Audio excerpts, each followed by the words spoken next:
एक लड़का होता है जो दिखने में बहुत स्मार्ट होता है, बहुत स्मार्ट होता है, उसका कलर बहुत फेयर होता है और वो बहुत अच्छा दिखता है और वो पढ़ने में बहुत इंटेलिजेंट होता है, स्पोर्ट्स में भी वो बहुत अच्छा होता है, हर चीज़ में वो बहुत इंटेलिजेंट होता है। उसकी जो मम्मी थी वो उसकी बहुत केयर करती थी, उसकी जो माँ थी वो उसकी बहुत केयर करती थी। स्कूल में अलग अलग वैरायटी बना के देना, स्कूल की यूनिफॉर्म को बहुत अच्छे से प्रेस करके उसे देना है, स्कूल की कोई भी चीज़ उसके घर पे ना भूलना, हर चीज़ को अच्छे से उसके बैग के पास रखना, बहुत केयर करती थी। लेकिन जो लड़का था उसे बिल्कुल पसंद नहीं था, उसे बिल्कुल पसंद नहीं था कि उसकी माँ उसका कोई भी काम करे, उसकी माँ उसका कोई भी काम करे, ऐसा उसे बिल्कुल अच्छा नहीं लगता था। जब वो कभी लंच बॉक्स छोड़ जाता और उसकी माँ अगर वो लंच बॉक्स बस स्टॉप तक देने चली जाती तो उसे बहुत गुस्सा आता, वो अपनी माँ पे बहुत गुस्सा करता, उसे हमेशा अनपढ़ अनपढ़ कहता रहता। एक दिन उस लड़के का प्रोजेक्ट घर पे छूट गया, जो वो लड़का रात भर से मेहनत करके बना रहा था।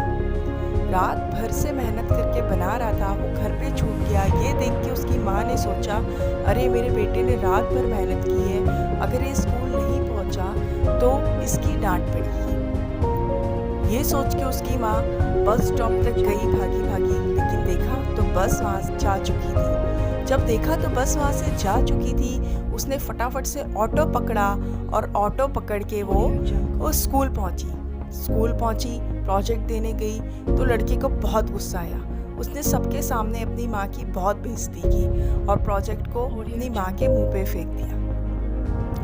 इस बात पे उस लड़के को बहुत गुस्सा था। उस दिन वो घर पे आया और बहुत गुस्सा करने लगा।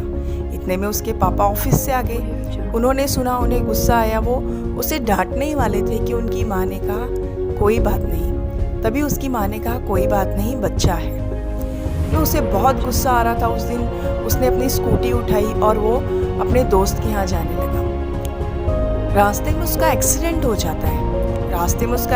हो जाता है। जब मम्मी पापा को ये खबर मिलती है तो वो भागे भागे हॉस्पिटल आते हैं। डॉक्टर साहब कहते हैं कि आपके बेटे की जान खतरे में है, इसका खून जो है वो बहुत बह चुका है और हमें जो आपके बेटे का ब्लड ग्रुप है वो कहीं नहीं मिल रहा है, इसलिए इसकी जान बचाना बहुत मुश्किल है।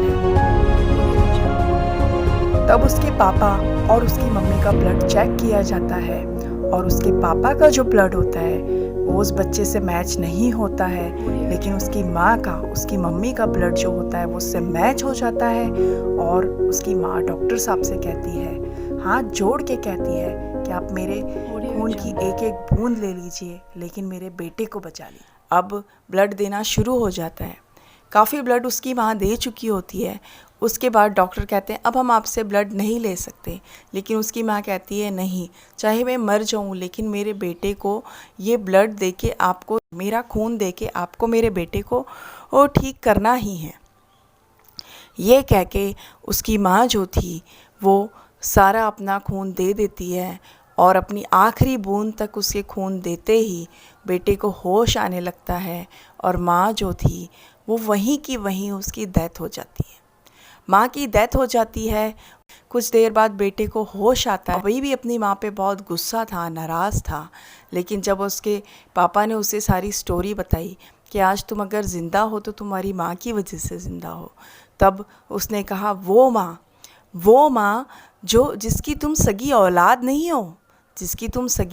नहीं हो, हाँ तुम हमें हमारे घर के पास एक गार्डन में मिले थे, लेकिन तुम्हारी माँ घर लाई तुम्हें, हमारी इतनी परिस्थिति नहीं थी कि हम तुम्हें अच्छे स्कूल में पढ़ा सकें, इतनी अच्छी फैसिलिटी दे सकें, फिर भी हम लोगों ने तुम्हें अच्छा पढ़ाया लिखाया। तुम्हारी माँ ने कभी अपने लिए नहीं सोचा, अपने कपड़ों के बारे में नहीं सोचा, सिर्फ दिन रात मेहनत करती रही कि तुम अच्छे से पढ़ो। वो हमेशा मेहनत करती रही रात भर। जब तुम पढ़ते थे तुम्हें चाय देना, दूध देना कि तुम्हें कोई डिस्टर्ब ना हो, लेकिन तुमने क्या किया, तुमने कभी उसे अच्छे से, तुमने कभी उसकी कदर नहीं की। और वो बेटा जो था वो फूट फूट के रोने लगा। वो कहने लगा काश एक बार मुझे माँ मिल जाए और मैं उनसे माफ़ी मांग लूँ, लेकिन ऐसा नहीं हो सकता था। इसलिए दोस्तों, आप भी ऐसा ना करें, किसी को अनपढ़ ना समझें, उसे ये ना कहें कि तुम किसी लायक नहीं हो, किसी को इतना बुरा ना कहें कि आपको भगवान माफ़ी का मौका भी ना दे। और दोस्तों, स्टोरी को शेयर ज़रूर करें ताकि कोई और ऐसा ना करे। Okay friends, bye.